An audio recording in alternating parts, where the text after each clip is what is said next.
Good morning friends and welcome back to my channel তন্দাস family. তোমরা সবাই কেমন আছো? আশা করছি তোমরা সবাই খুব ভালো আছো, আমি খুব ভালো আছি। তো আজকে চলেছি শ্বশুর বাড়ি, আর সকাল সকাল বেরিয়ে পড়েছি, কারণ মাথার ওপর সূর্যি মামা ওঠার আগেই আমরা চলে যেতে চাইছি, কারণ নাহলে প্রচণ্ড পরিমাণে কষ্ট হবে।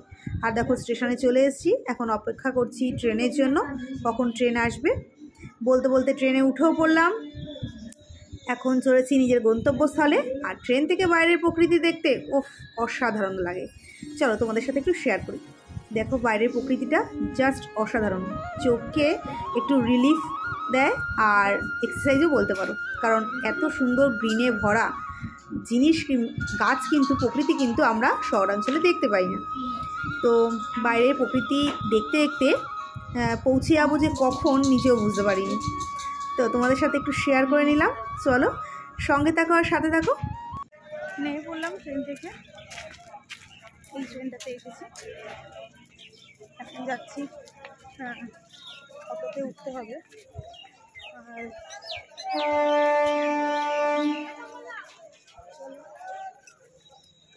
যাওয়া যাক।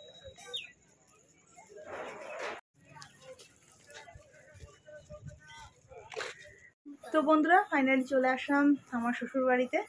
তো এই দেখো, আর এটা হচ্ছে আমার স্বর্গ, এটা আমার রুম, এটা আমার বেড যেটা আমার বাবা বিয়েতে দিয়েছে, এটা ফ্রিজ, ওটা আলমারি। তো চলো এখন বাচ্চাদের স্নান টান করিয়ে আনি। মা রান্নাঘরে রয়েছে, আর এখানে স্নান টান করে তারপরে মাকে রান্নাঘরে যাব, তার আগে যাব না। চলো স্নান টান করে আসি। তো বন্ধুরা, স্নান টান হয়ে গেছে, স্নান টান হয়ে ফ্রেশ ফ্রেশ হয়ে গেছি। আর এ দেখো আমার মেয়েদেরও স্নান করিয়ে দিয়েছি, এদেরও স্নান করিয়ে দিয়েছি, এরা কার্টুন দেখছে। তো চলো এখন জামা প্যান্টগুলো মেলে দিয়ে আসি, আর অবশ্যই তোমাদের ঘুরে দেখাবো। চলো আমার শ্বশুর বাড়ির আগে মন্দিরটা দেখাই, তারপরে বাইরে বাইরে প্রচন্ড পরিমাণে রোদ। আর ওই যে শাশুড়িমাকে পরে দেখাবো, ওই যে রান্নাঘরে রান্না করছেন ওই যে মা। চলো আগে একটু মন্দিরটা দেখাই।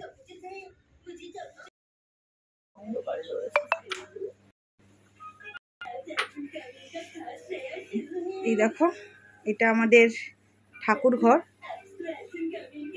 আমাদের ছোট্ট নাসা বাপাল,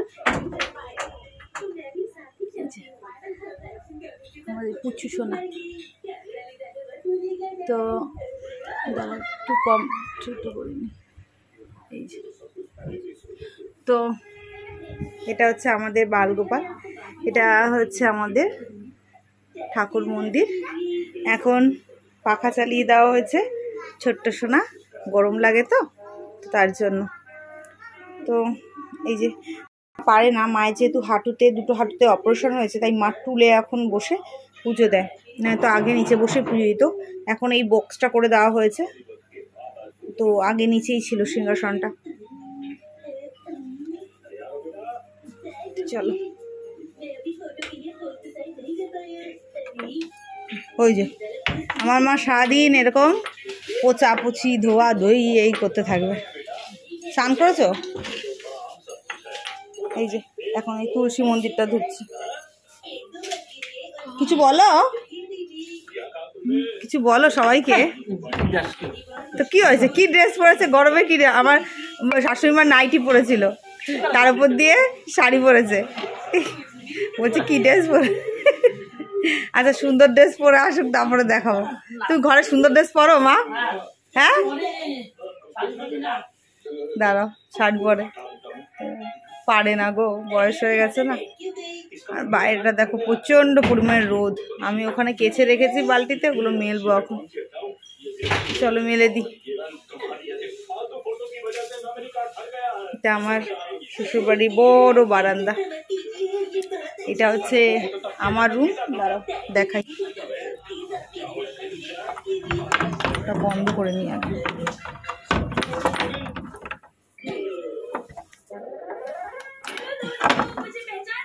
ঠাকুর রুম পুরোপুরি বন্ধ করা থাকে। তো এটা বিয়ের পর আমি এই রুমে ঢুকেছি। এটা হচ্ছে আমার রুম। এটা পিছনে একটা বারান্দা আছে, বড় বারান্দা। এখন এখানে কেউ থাকে না বলে এইভাবে সব ডাম্পিং করা। তোমাদের পরে দেখাবো ভালোভাবে। এখানেও একটা বড় বারান্দা। ওটা হচ্ছে আমার শাশুড়িমায়ের রুম, চলো দেখাবো। এদিক দিয়েও যাওয়া যায়। মামা সরো। এটা হচ্ছে আমার দেওরের রুম। দাঁড়াও, লাইট জ্বালিয়ে। ওরাও যেহেতু থাকে না, আর ওদের খাটটা ওরা নিয়ে গেছে, আর লোহার খাট একটা কিনে রেখেছে এখানে, কিন্তু ওরাও এখানে থাকে না। অ্যাকচুয়ালি আমরা কেউই এখানে থাকবো না, তো এই জন্যেই আর এই ঘরটাকে ঠিকঠাক করা হয়নি, যেহেতু এখানে পরবর্তীকালে কেউ থাকবে না। এটা একটা ফ্রিজ, এটা হচ্ছে আমার বিয়ের ফ্রিজ। এই ফ্রিজটা নষ্ট হয়ে গেছে, তো তারপরে ওই ফ্রিজটা কেনা হয়েছে। তো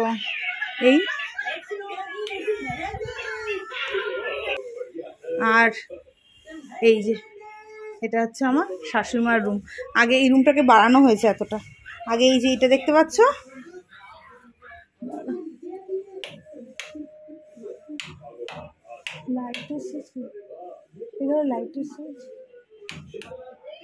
ওইদিকে মনে হয়। আচ্ছা দাঁড়া, আগে এই দরজাটা ছিল, বুঝতে পারছো? ওই আমার দেওরের রুম থেকে বেরিয়ে এই দরজাটা ছিল, মানে এই যে এতটা মতন। এখানে যে দেখতে পাচ্ছ লাইনটা, এতটা মতো, কিন্তু এই রুমটা ছিল না, এই রুমটা বাড়ানো হয়েছে এতটা মতো। এইবার এসে আমি দেখছি, তো এই জন্য রুমটা অনেক বড় হয়ে গেছে, নাহলে রুমটা ছোট ছিল। আর এটা হচ্ছে মায়ের রুম। দেখো, মা থাকে এই রুমে। উনি ওনার রুমের মধ্যে সমস্ত ঠাকুরের বই আর ওনার মলম টলম এসব সমস্ত কিছু রেখে দেন। তো এটা হচ্ছে ওনার রুম, আর এই যে আমি। তো চলো, আমাদের শ্বশুর বাড়িটা কিছুটা তোমাদের দেখিয়ে দিলাম। এছাড়াও জমি টমি আছে, ওগুলো সমস্ত পরে দেখাবো। তো বন্ধুরা দেখো, চারিদিকে গাছপালা। আর এই যে এটা হচ্ছে ওই যে আমার শ্বশুরবাড়ি, জামা কাপড় মেলে দিয়েছি। আর এইটা পুরো উঠোন, এই এত বড় উঠোন। আর এই যে লম্বু গাছগুলো দেখছো, এগুলো আমার শ্বশুরমশাই বেঁচে থাকতে তখন উনি লাগিয়েছিলেন। আমার শ্বশুর বাবা লাগিয়ে দিয়ে গেছিলেন, যাতে পরবর্তীকালে ছেলেদের অসুবিধা না হয়। আর এখানে বসে থাকি, এখানে বসে থাকলে হাওয়া আসে, আর নেটটাও পাওয়া যায়। আমি আমার কন্ট্রোভার্সি চ্যানেলে একটা ভিডিও পোস্ট করলাম, ওটা আমি সমস্ত কিছু তৈরি ছিল, জাস্ট এখানে এসে পোস্টটা করলাম জাস্ট। কারণ এখানে নেটের খুব প্রচণ্ড পরিমাণে সমস্যা হয়। টিনের ঘর, তো ঘরে গেলে আমার যদি 5G 4Gতেও কাজ করে না। তো আর এখানে দেখো, এটা একটা পুকুর ছিল, এইবার এসে দেখছি পুকুরের জলটা পুরো টেনে নিয়েছে, রাস্তা হবে। এটা পুরো রাস্তা ছিল, জানো তো। এখন পুরো ভেঙে ভেঙে, পুকুরের পাড় ভেঙে ভেঙে ভেঙে ভেঙে এতটুকু চলে এসেছি। আমার শ্বশুরমশাইয়ের জমি কিন্তু আরও, মানে রাস্তা কিন্তু আরও অনেকটা যায়, ওটা পুরো ভেঙে ভেঙে জলে চলে গেছিলো। তো চলো, এখানে একটু বসেছি, বাচ্চাদের খাইয়ে দিয়েছি, মা পুজো দিচ্ছে, পুজো দিয়ে এসে তারপরে আমরা খাবো। আমার সাথে তো আমার 2 কন্যাও চলে এসেছিল এখানকার প্রকৃতি খুব সুন্দর। আমাদের গ্রামের প্রকৃতি এমনিতেই খুব সুন্দর। আর এখানে আগে শ্বশুরবাড়িতে খুব মজা হতো, জানো তো, সবাই একসাথে থাকতাম, খুব মজা হতো। এখন তো যে যার মতন সবাই চলে গেছে, মানে কি চাকরি সূত্রে সবাই চলে গেছে। এখানে তো কারো থাকার মানে সম্ভব না, সবাই চাকরি গন্তব্যস্থলে চলে যায়। বাট আমার 2 ননদ, আমার দেওর সবাই আসলে এত মজা হয়, সবার বাচ্চা কাচ্চা সবাই খুব মজা হয়। সেই আনন্দটা বহু বছর হয়ে গেছে আমরা করি না। জানি না কবে আবার এক হতে পারবো। কারোর ছুটি হয় তো কারোর ছুটি হয় না, কারণ সবাই আমরা বাইরে বাইরে থাকি, এটাই হচ্ছে প্রবলেম। এখন আইসক্রিম কেনা হচ্ছে, এই যে আমি নর্মালটাই নিলাম, কারণ চকোবার আর ভালো লাগে না। বাড়িতেও কতগুলো মানে আইসক্রিম কিনে রেখে দিয়েছি ফ্রিজে, ফ্যামিলি প্যাক, তারপরে হচ্ছে কোন, পেপসি। তো এই 5 টাকাগুলোই মনে হলো ছোটোবেলাকার যদি কিছু ইয়াদ চলে আসে, তাই না? এগুলো কিন্তু ছোটোবেলায় খুব খেতাম। কারা কারা খেতে তা বলবে।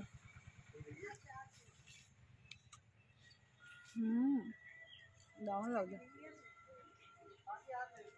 ছোটোবেলাকার মতো অত টেস্ট নেই, বাট আছে, মোটামুটি চলে যায়।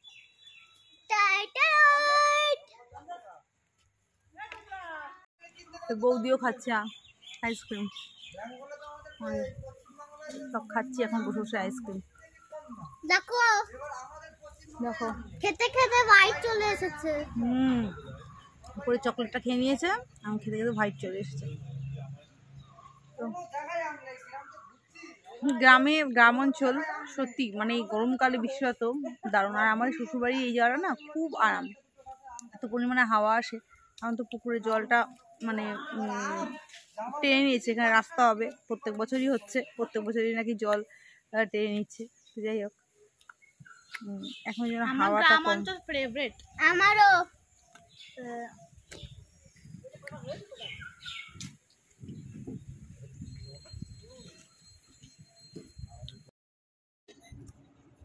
এই দেখো মা রান্না করেছে, এটা হচ্ছে বেগুন দিয়ে কুমড়ো দিয়ে ভাজা, এটা হচ্ছে বেগুন ভাজা, পটল ভাজা, আমি তো লঙ্কা খাই মাঝে।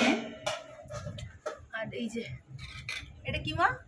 পটল না না, এইটা এইটা এটা আলু ধোকা, আলু আলু আলু বড়া, আচ্ছা আচ্ছা আচ্ছা, বড়া দিয়ে আলুর ঝোল। আলু ওটা হচ্ছে পটল আলুর ডালনা, আর ওটা হচ্ছে টমেটোর টক। আমার মায়ের, শাশুড়ি মায়ের হাতের রান্না অমৃত।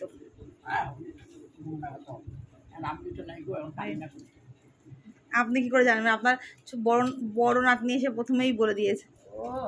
এখানে খাচ্ছে।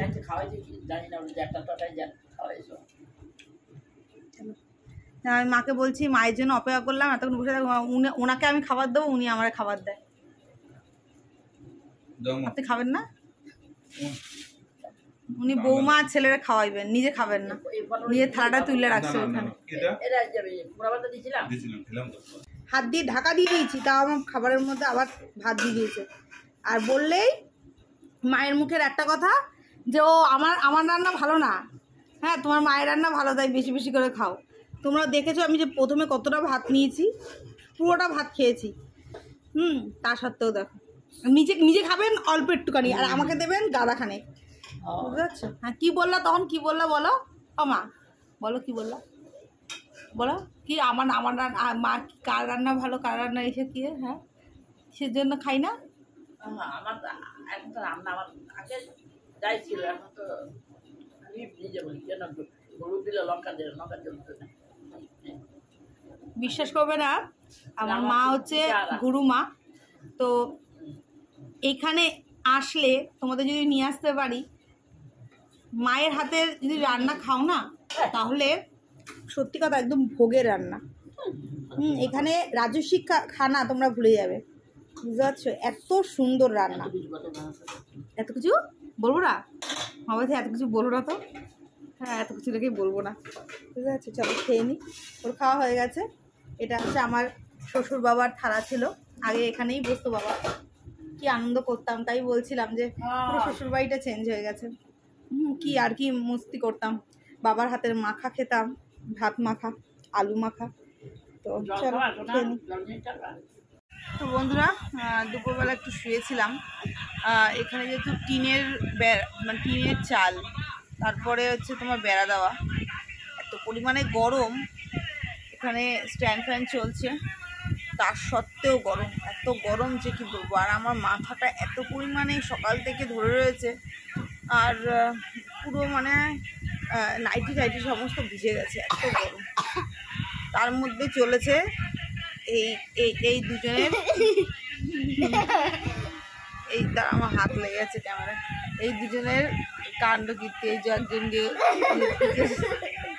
পিছনে লুকিয়েছে, হ্যাঁ আমি একটুখানি ঘুমাবো, দেখো কি শুরু করেছে। এ বলে মা আমার, ও বলে মা আমার, আবার বুড়ো বয়সে বলবে মা তোর, এ বলবে মা তোর, বুঝতে পারছো? তো এই এখন কটা বাজে, 4টের ওপরে বাজে। একটু মাথার এই দুটো সাইড এত যন্ত্রণা করছে, একটুখানি বাম মালিশ করলাম, আমার কর্তা মালিশ করে দিল। তো ভিডিও করছি, কি শুরু করছে দেখ। তো এই যে এখানে আর একজন মোবাইল দেখছে, আরেকজন দেখো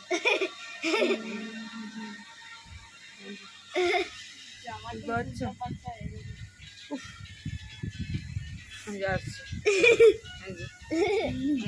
এইটা ছোটটা হচ্ছে সব থেকে বেশি বদমাস, বুঝতে পারছো?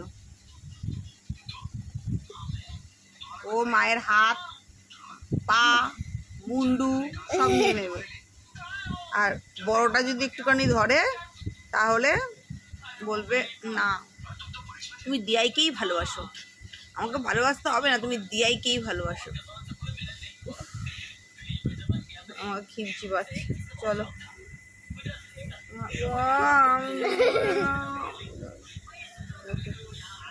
দেখো কে মারছে, দেখো দেখো তোমরাই দেখো, এই তোমাদের দেখো, মার মার মার মার, সবাই দেখবে যে তুই তো মাকে মারছিস। মার মার, মাম্মামও চলে যাবে দাদু ভাইয়ের কাছে, দাদু ভাইয়ের কাছে মাম্মাম চলে যাবে দাদায়ের কাছে। তখন দাদাই আর মাম্মাম দুজনে বসে তোমাদের উপর থেকে দেখবে। হ্যাঁ ভালো হবে। তখন কে বলবে যে মাম্মা করে, কে ডাকবে?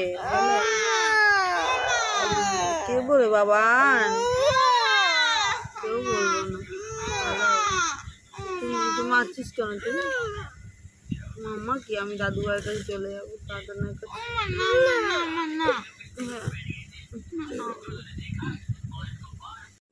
এরপর সন্ধেবেলায় আমরা একটু মার্কেটে গেছিলাম এবং সেখানে গিয়ে দুই মেয়ের জন্য এমনি সবসময় পরার জন্য জুতো নিলাম। আমার ছোটো মেয়ের জন্য এইটা নিয়েছি, আর একটা অন্য জুতো নিয়েছি, বড় মেয়ের জন্য এক জোড়া নিয়েছি। তো জুতো কেনাকাটি করলাম আর বাজার করলাম আর টুকটাক জিনিস নিয়ে তারপরে বাড়ি ফিরে এসেছিলাম। তো এখানে দেখো বাচ্চাদের জুতো বলো বড়দের জুতো বলো রয়েছে, তো সেগুলি দেখছিলাম। এরপরে গেলাম বাজারে, সবজি বাজারে। ও বললো চলো সবজি বাজারে যাই, সবজি বাজার থেকে কিছু সবজি নিয়ে আসি। আর এটা হচ্ছে আমাদের শ্বশুরবাড়ি গ্রামের বাজার, সেটাও তোমাদের একটু যতটা পেরেছি ঘুরিয়ে দেখেছি, কারণ বাজারে গিয়ে একটা ভিডিও করতে কেমন একটা লজ্জা লাগে। তো এখান থেকে দেখো আমার কর্তা ঝিঙা নিয়ে নিচ্ছে, তো ঝিঙা টিঙা নিয়ে আর বিভিন্ন অনেক বাজার করেছিলাম সেদিনকে। তো খুব মজা লেগেছিলো বাজার করতে এমনিতে খুব মজা লাগে। আর গ্রামের অঞ্চলের দিকে বাজারের সবজির দাম এত কম আর এত টাটকা টাটকা সবজি পাওয়া যায় যে কি বলবো। তো বাজার করে চলে গেলাম দেখো ফুচকা খেতে। তো 130 টাকার ফুচকা খেয়েছিলাম আমরা সবাই মিলে। এখানে কিন্তু 10 টাকার 9টা ফুচকা দেয়, আর আমাদের শহরের দিকে 20 টাকার 5টা দেয় বা কোন জায়গায় 6টা দেয়, বাট এখানে কিন্তু 10 টাকার 9টা ফুচকা দেয়। দারুণ লাগছিলো ফুচকাগুলো খেতে।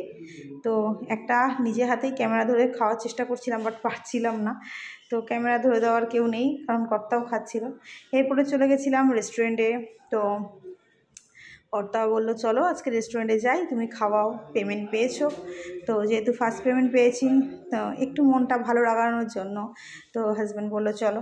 তো ওর কথা শুনে গেলাম। আজকে ট্রিটটা আমিই দিলাম। আর এখানে দেখো মেনুতে যা যা খাবার অর্ডার দিয়েছি, অর্ডার দিলাম, দিয়ে আসুক তারপরে তোমাদের সাথে শেয়ার করছি। চলো দেখতে থাকো। তো এখানে বাজার টাজার করলাম, তোমরা দেখলে যতটা পেয়েছি শেয়ার করেছি, কারণ আজকে হাটবার মঙ্গলবার যেহেতু। তারপরে আসলাম এই রেস্টুরেন্টে, রাতেরবেলার খাওয়া এখান থেকেই খেয়ে যাবো, আবার বাড়িতে গিয়ে আর ঝামেলা করবো না। তো রাতেরবেলা এখন অর্ডার দেওয়া হলো চাউমিন আর হচ্ছে তন্দুরি রুটি। তো চলো আসুক তারপর তোমাদের সবার সাথে শেয়ার করছি। এরকম খাবার চলে এসেছে, তন্দুরি রুটি আর এখানে মিক্স চাউমিন, চলো আর সফট ড্রিঙ্কস রয়েছে, চলো খেয়ে নিই। আজকে পার্টি হচ্ছে, আমার ম্যাডাম আজকে সবাইকে পার্টি দিচ্ছে। কেন বলো? ইউটিউবে পয়সা এসছে তার খুশিতে, ফার্স্ট পেমেন্ট। হ্যাঁ আচ্ছা।